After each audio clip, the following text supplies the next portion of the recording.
There is only one leader to carry us through these perilous times. Sarah Alder.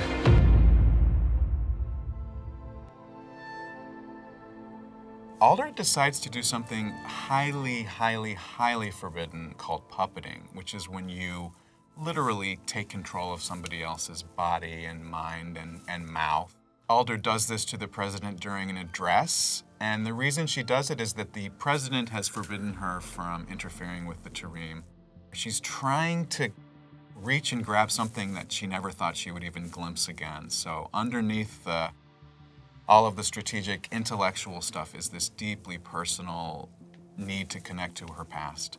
Up to this point, Anacostia has followed Alder blindly, watching her puppet something so drastic after the thing that she had already done before. With the training mission, all of this stuff happening is really, really making her have to look within herself and see if Alder is still Alder. It's always a bit about power for Alder. Everything is kind of interwoven, so there's the emotional stuff, the political stuff, the strategic stuff. As usual, she has a lot of plates in the air. But it is power too, and I don't think Alder loved getting fired by the president. I don't think that was a great day for Alder, and I think Alder in this case thinks she knows better. There's not much that Alder does that Anacostia is not privy to or part of. She made it a point to do this in secret. She made it a point to disobey the laws that she partially created. And this is going to begin this idea that the army is sick and kind of crumbling from within. And since Alder is sort of a living embodiment of the armed forces, we're going to see those cracks in her manifest psychologically.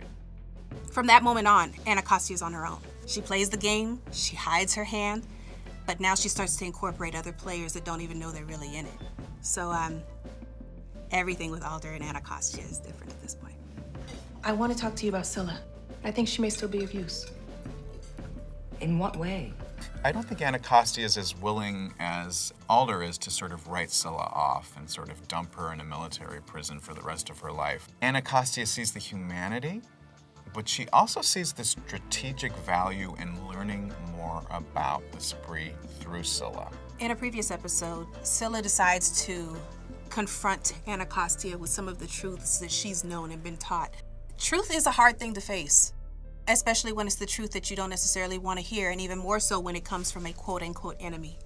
Scylla tells some things to Anacostia that are very similar to herself. And when you have to look in a mirror that's a bit dirty, a bit muddled, maybe a bit fragmented, it can be a hard pill to swallow. I think she's starting to see the humanity and to understand how somebody becomes a member of the spree. But I think Anacostia is very by the book. I think she believes in the system. I think she believes in the witch military and their place in society, or at least she did.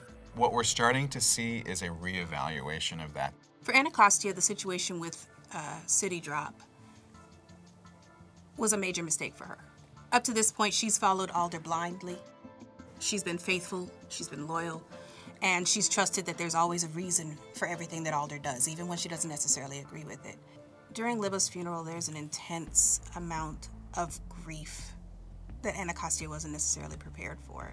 It's never a good thing to lose anybody, but losing people when it could have been avoided, losing people to just a nonchalant attitude was something that Anacostia wasn't used to or prepared for. It was caused by a lie.